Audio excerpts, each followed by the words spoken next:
Hello, grammar students. We are back and we have to keep on working with syntax. Um, I don't remember where it was last week or the week before. We started talking about some slides from this presentation related to syntax. We worked with the different functions that you can identify within the sentence. We said that when we carry out syntactic analysis, we identify functions as the ones you can see here, and also categories, okay? And when talking about categories, we describe different kinds of phrases. And that's why we are dealing now with the simple sentence, okay, where you only find phrases within the sentence, okay? But now we have to move and work with subordinate clauses, okay? That is, we're going to start working with complex sentences that include a clause within. That is, you will find not only phrases, but also clauses. Okay? You will have a main clause and a subordinate clause. Okay? So when we talk about clauses, we are talking about a category, about a structure. Up to now, we had only described phrases. Okay? The noun phrase, the adjectival phrase. But now we're going to include clauses as another possibility. And there is a subclassification of clauses into two kinds: finite clauses and non-finite clauses. Finite, they have a subject and a predicate, which includes a conjugated verb form. Yeah, when we say finite, what we mean is that there is a conjugated verb, okay?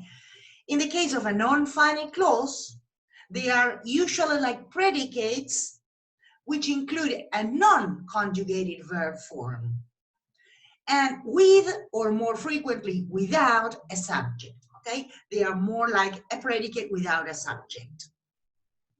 But let's not worry about non-finite clauses for the time being. Let's concentrate on finite clauses, okay? These subject-predicate constructions that include a conjugated verb form. There are basically three kinds of finite subordinate clauses: noun clauses, relative clauses, and adverbial clauses. Now we have to be very careful. Why? How do we know whether a clause is a noun clause, a relative clause, or an adverbial clause? Well, it depends on its function.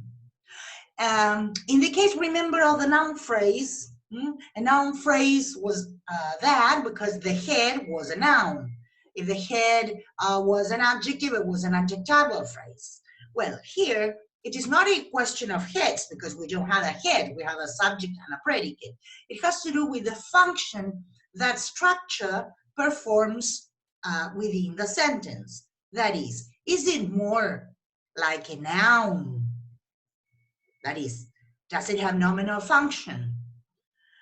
And which are the typical nominal functions? Well, typically the noun is a subject, an object, a complement, or an object or a preposition. Or is it more like an adjective? That is, an adjectival. Does it have an adjectival function? Well, in that case, it is a relative clause. And I have good news for you. Relative clauses can only have one grammatical function. They are always post modifiers of a head within a noun phrase. Okay, they will come within a noun phrase. We are not going to focus on relative clauses this week. We're going to focus only on noun clauses, but this is a brief overview. Now, if the clause is more like an adverb, then it has adverbial function. Good news again, only one possible grammatical function. It is an adverbial adjunct. Could be time, place, manner, reason. As I said before, we're going to concentrate on noun clauses, but just for you to have an idea, a relative clause, let me write an example for you here. I could say, the girl who lives next door is crazy. Mina, well, which is the subject of this sentence? We all agree that this is a subject, and it is a noun phrase, right? Because it has a head, girl. Girl has a pre-modifier and a post-modifier. And you know what? This post-modifier is a relative clause. Can you see that it has a subject and a predicate, and it is the post-modifier of the noun, okay? To give you an example of an adverbial clause, you say, I refuse to go there because I was not feeling well. I refused to go there because I was not feeling well. Can you see here which is the dependent clause? This one. Because I was not feeling well. All right? Okay, but as I said before, we are going to concentrate on noun clauses. That is, clauses that perform nominal functions. Okay, now we are within this noun clause category. And there are three main kinds.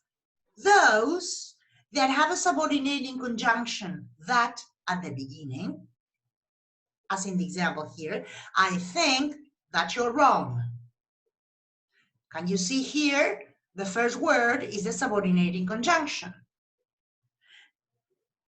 Now, here it is the direct object. This is very common, okay? The problem is sometimes this subordinating conjunction is omitted. And why is it omitted? Well, because a subordinating conjunction, in fact, performs no function, and that's why you can omit it. You could say, I think you're wrong. It is just a link, okay? And a word to show that what comes next is a subclause. Then there is the possibility of having a WH word at the beginning. In my example here, I wrote, time is what I need. If you look at this sentence, you have a linking verb, and the subjective complement is not a noun phrase, it is a noun clause. You cannot omit that WH word because it performs a function within the clause. I need what? What is a direct object inside the clause. And the third kind would be the noun clause, which has a subordinating conjunction at the beginning, which is if or whether. Now, look at my example. Mr. Sawyer asked me if she was home. Mr. Sawyer asked me if she was home. This is the noun clause, if she was home. And as this verb is detransitive, it is followed by an indirect object pronoun, and the direct object is a noun clause. Okay? Be careful. The if we are talking about is the if related, let's say, to indirect speech, to reported speech, not the one in conditional sentences, okay? When you're talking about conditions, that belongs into the adverbial kind, okay? It is an adverbial clause. Let me give you some other examples. In my example, in the presentation, it was, I think that you're wrong. Well, all those verbs, I believe that you should do it. They said that they were tired. Okay? Very common direct object. as a subject, well, what she said was cruel, which is a subject here. This one, right? And it is a noun clause. What she said was cruel. Okay. And is it possible to have a that clause? It is, but typically, let's think of an example.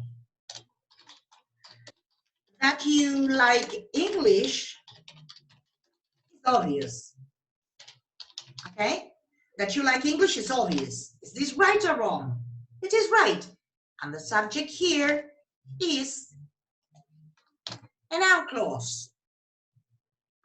Now, be careful. Typically, because subjects tend to be shorter than predicates, we use this structure. It is obvious that you like English, okay? But this is a very special structure in the language, which we are going to deal with in grammar too.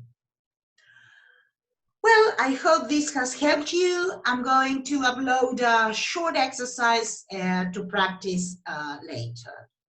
Well, thank you.